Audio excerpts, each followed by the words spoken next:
আজ নিয়ে চলে আসলাম আখনি পোলাও রেসিপি। তার জন্য প্রথমেই আমি ধনে, জিরে, এলাচ, জায়ফল, দারচিনি আর স্টার অ্যানিস এটাকে রোস্ট করার দরকার নেই, এমনিতেই গুঁড়ো করে নিয়ে নিলাম। আমরা সাধারণত আখনি পোলাও করতে গেলে আখনির জল করার পরে অনেক মশলাই ওয়েস্ট হয়। এখানে তেমনভাবে কোনো কিছুই ওয়েস্ট হবে না, সব মশলাই কিন্তু রাইসের মধ্যে চলে যাবে।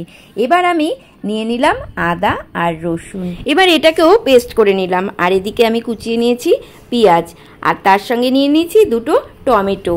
চালটাকে আমি আগে থেকেই ধুয়ে ভিজিয়ে রেখে দিয়েছিলাম। এবার যে পাত্রে বসাবো তার মধ্যে সর্ষের তেল দিয়ে প্রথমে পেঁয়াজগুলোকে একটু লালচে করে ভেজে নিতে হবে।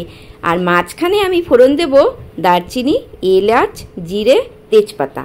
এটাকে দিয়ে একসঙ্গে পেঁয়াজের সঙ্গে বেশ লাল করে ভেজে নেব। এবার পেঁয়াজটা যখন বেশ একটু লালচে হয়ে আসবে তখন তার মধ্যে দিয়ে দিলাম চিকেনটা।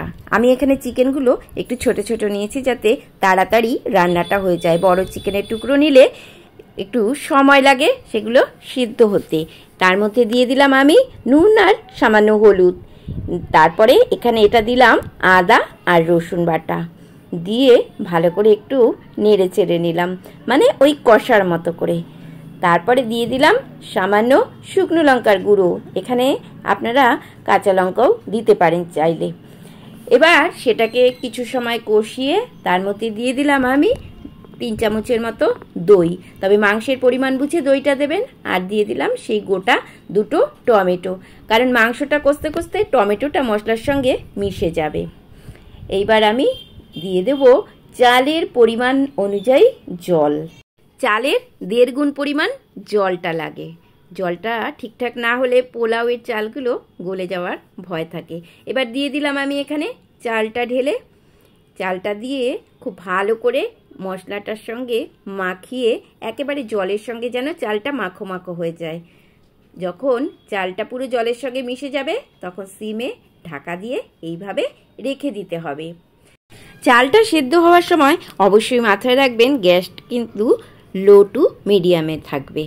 এবার যখন অর্ধেক সেদ্ধ হয়ে আসবে তখন আগে থেকে যে মশলাটা গুঁড়ো করে রেখেছিলাম সেই মশলাটা এমনভাবে রাইসের ওপরে ছড়িয়ে রাইসটাকে একটু উল্টে পাল্টে দিতে হবে। তবে সেটি কিন্তু হাতা বা খুন্তির সাহায্যে নয়, 2 হাত দিয়ে ঝাঁকিয়ে ঝাঁকিয়ে এটাকে উল্টে পাল্টে দেবেন। আর এখানে আমি তৈরি করে নিচ্ছি বেরেস্তা। আমার বেরেস্তা রেডি।